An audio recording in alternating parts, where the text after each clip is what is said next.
Bonsoir Nadja, comment Bonsoir! vas-tu? Ça va très, très bien. Et toi? Ça va très bien, merci. Je suis vraiment contente qu'on puisse se jaser. Premièrement, quel travail tu fais? Je suis contrôleur de projet. Ça fait maintenant 8 ans chez le groupe Atout le Morin. Puis avant ça, tu étais toujours dans la construction? Avant ça, en fait, c'est toute une histoire. C'est mon histoire depuis mon arrivée au Canada. Ça n'a pas été évident pour moi d'intégrer le marché du travail. OK. J'ai été surqualifiée d'enfant. Puis j'ai dû, maintenant, recommencer à zéro. Et ça m'a permis quand même, je le vois du bon côté, de découvrir la culture québécoise. Ça m'a permis de me redécouvrir Ouais. et de découvrir la femme forte que je suis aujourd'hui. Comment c'est de travailler dans le domaine de la construction? Toi, tu es plus au niveau finance, tout ça, mais avec des hommes. Est-ce que tu as eu de la difficulté ou c'était Pas du tout. naturel? Pas du tout, parce que étant toute petite, je suis une fille qui a toujours côtoyé des gars. Je jouais au soccer. Puis, j'ai toujours aimé, malgré le fait que j'étais dans le domaine financier, les métiers. J'ai grandi avec un père qui est dans la construction. Et quelque part, il y a quelque chose qui s'est passé dans l'univers qui a C'est fait en sûr. sorte que je retombe Les dessus. étoiles étaient alignées. Et mon père, moi, c'était quelqu'un qui me traitait comme si je suis son fils aîné, puis on bricolait ensemble. Fait il m'a pas vraiment traité, mettons, comme une fille.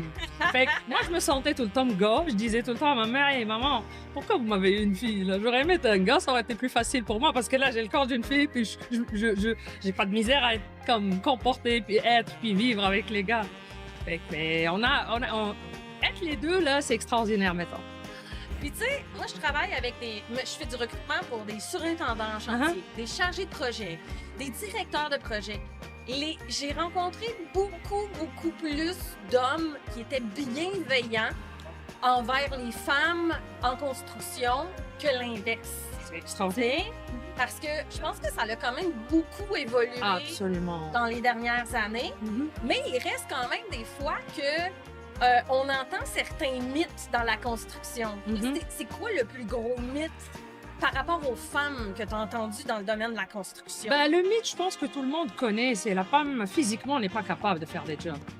Ouais. Et on est outillés présentement, on est dans une autre ère. Hein. On ne fait plus les choses à 100% de façon manuelle. Il y a comme chez nous, là, ils ont investi dans les exosquelettes.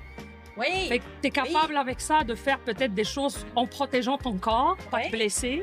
Puis Ouais. les gars, faut les éduquer. Quand tu collabores avec eux, et c'est pour ça que je t'en parle, Ouais.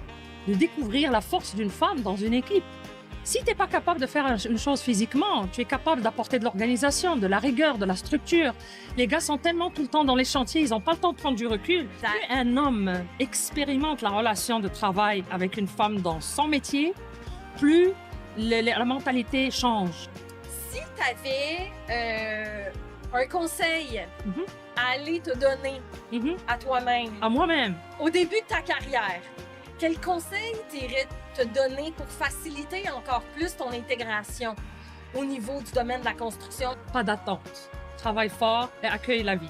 La vie est pleine d'opportunités et c'est nous qui donnons la couleur à ce qui va se passer par la suite. C'est sûr qu'on n'a pas le contrôle total, mais on a le contrôle sur ce qu'on ressent par rapport à la vie. Oui. Et donc, zéro attente, beaucoup de travail. C'est comme mettre une graine dans le sol et s'attendre que ça va être une belle chose. Est-ce que c'est une fleur? Est-ce que c'est un arbre? On ne sait pas.